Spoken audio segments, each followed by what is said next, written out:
The Last of Us de HBO a entamé sa deuxième saison, mais il est important de revenir sur la vie d'Ellie avant la saison 1, et bien sûr sur son immunité. Allons. C'est l'heure de l'histoire, mon poulet au miel. On ouvre les petits volets. Cœur vaillant, œil sur la balle, on ne peut pas perdre. La saison 1 de cette série acclamée par la critique a principalement suivi les événements du jeu de survie de Naughty Dog, The Last of Us, sorti en 2013. La saison 2 reprendra les événements de The Last of Us partie 2, suite directe du jeu original. Pour être à fond sur l'histoire de ce monde, il faut examiner les informations importantes concernant Ellie, l'un des personnages principaux de la série. Bien que la série ait été saluée comme l'une des adaptations de jeux vidéo les plus fidèles jamais réalisées, la série a tout de même apporté quelques modifications. Cette vidéo présente la chronologie d'Ellie Williams avant la série HBO.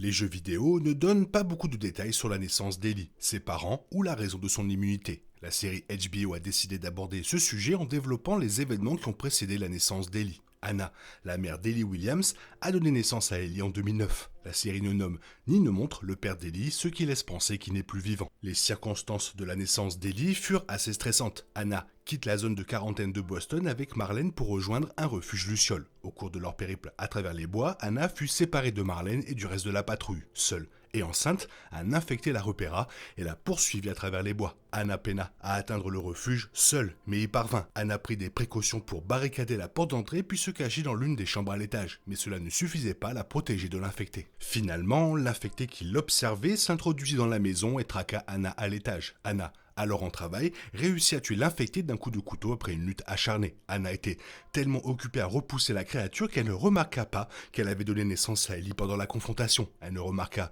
pas non plus la morsure fraîche sur sa cuisse. Prise de panique, Anna utilisa le même couteau avec lequel elle avait tué l'infecté pour couper le cordon ombilical d'Ellie, l'exposant ainsi à l'infection cérébrale cordyceps. Anna ignorait que cela exposerait Ellie au cordyceps, mais c'est cette exposition qui lui a finalement conféré son immunité. Anna a tenu Ellie jusqu'à l'arrivée de Marlène. La série souligne qu'Anna et Marlène sont amies depuis toujours. Anna convainc donc Marlène de prendre Ellie et de prendre soin d'elle, afin d'honorer leur amitié. Elle demande également à Marlène de lui offrir son couteau, l'un des seuls objets qu'Anna pourrait transmettre à sa fille. Ellie possède toujours ce couteau et on la voit l'utiliser ou le manipuler à plusieurs reprises tout au long de la série. Avant de partir avec Ellie, Marlène a tiré sur Anna pour épargner à son amie le triste sort de la transformation.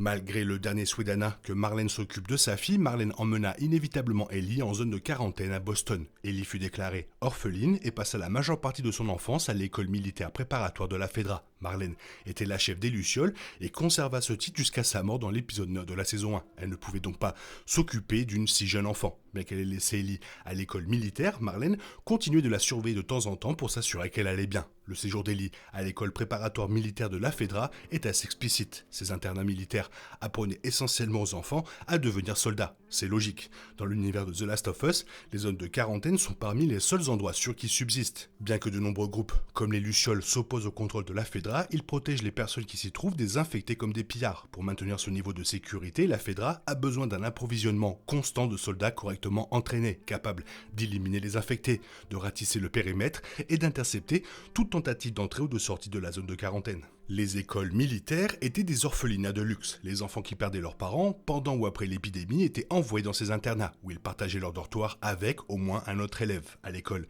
Ellie était soumise à une discipline stricte, à des couvre-feux et à un entraînement physique intensif. Elle apprit également à tirer au pistolet et partit même en patrouille. L'émission souligne que les écoles cherchaient à former la prochaine génération de soldats. Idéalement, elles avaient besoin de deux types de soldats, les soldats qui obéiraient aux ordres et les chefs qui dirigeraient leurs camarades.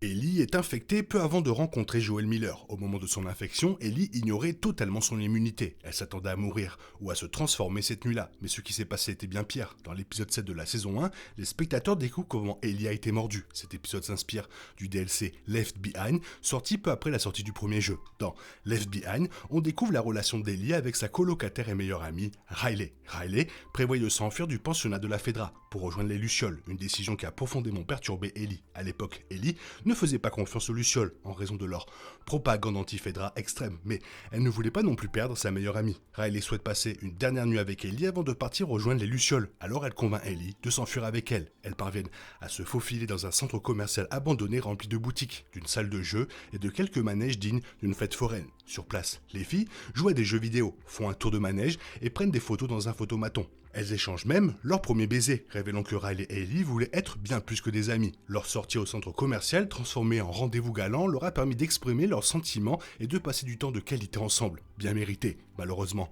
leur bonheur fut de courte durée. Tout le bruit des filles finit par attirer l'attention d'infectés tapis dans les recoins sombres du centre commercial. Grâce à leur entraînement militaire, elles réussirent à les repousser. Mais les deux filles furent mordues au cours du combat. Réalisant qu'elles étaient toutes deux infectées et sur le point de se transformer, Riley suggéra qu'elles passent leurs dernières heures ensemble, afin de perdre la raison ensemble. Riley finit par se transformer, mais Ellie ne le fit jamais. En raison de son exposition au cordyceps dès sa naissance, Ellie développa une immunité naturelle qui fit croire à l'infection qu'Ellie était déjà atteinte du cordyceps et ne la contamina donc pas. Ellie fut forcée de tuer Riley après sa transformation, faisant de Riley la première personne qu'elle tuait. Après avoir tué Riley, Ellie retourna lentement à Boston. Avant d'atteindre la zone de quarantaine, Marlène intercepta. Marlène et un groupe de lucioles enfermèrent Ellie dans une planque des lucioles où elle la gardèrent enchaînée dans une pièce. L'objectif était de surveiller l'évolution d'Ellie pour voir si elle se transformait après avoir été infectée. Les chaînes constituaient une mesure de sécurité, au cas où Ellie se retournerait et tenterait d'attaquer quelqu'un. Finalement, Marlène en déduisit qu'Ellie était immunisée contre le cordyceps et entrevit l'espoir d'un remède.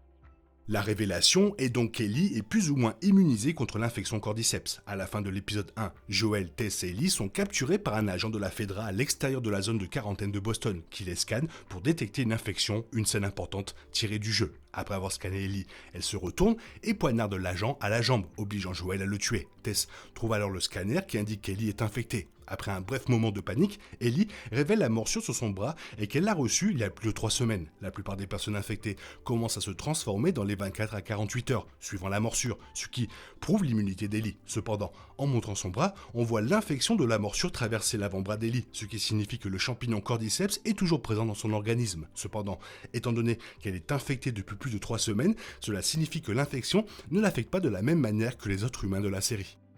Ceci explique pourquoi Ellie est si importante pour les Lucioles. Alors que le monde est en plein désarroi depuis plus de 20 ans et que l'humanité est quasiment anéantie, les quelques survivants étant confinés en zone de sécurité comme Boston, les Lucioles voient en Ellie un moyen potentiel de ramener l'humanité à son état d'origine. Grâce à l'immunité d'Ellie, les Lucioles espèrent synthétiser un remède contre l'infection cérébrale causée par le cordyceps. Cela explique pourquoi Marlène, chef des Lucioles de Boston, a été si prudente avec Ellie en veillant à ce qu'elle ne se transforme pas pendant quelques semaines après sa morsure. Joel et Ellie tentent de se rendre à Salt Lake City, dans l'Utah, tout au long de la saison 1. Une importante base de Lucioles qui espère exploiter l'immunité d'Ellie pour trouver un remède. Malgré cet espoir, Joel apprend que l'opération tuera Ellie et doit choisir entre la sauver ou l'humanité entière. Dans l'un des moments les plus choquants de la série, il se fraye un chemin à travers les Lucioles, tuant finalement le médecin qui s'apprête à opérer Ellie et la mettant en sécurité.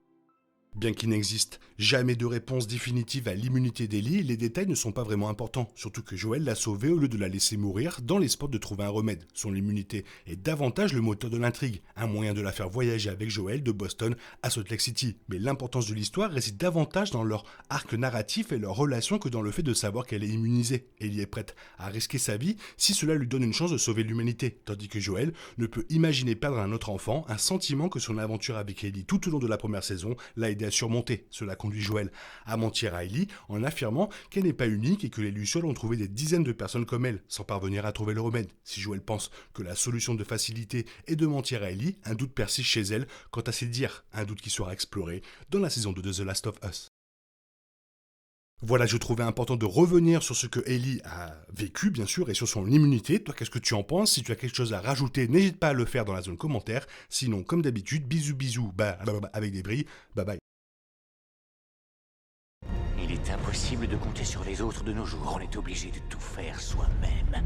Je me trompe? Rien de grave. J'avais tout prévu. Où va le monde? Je vous le demande.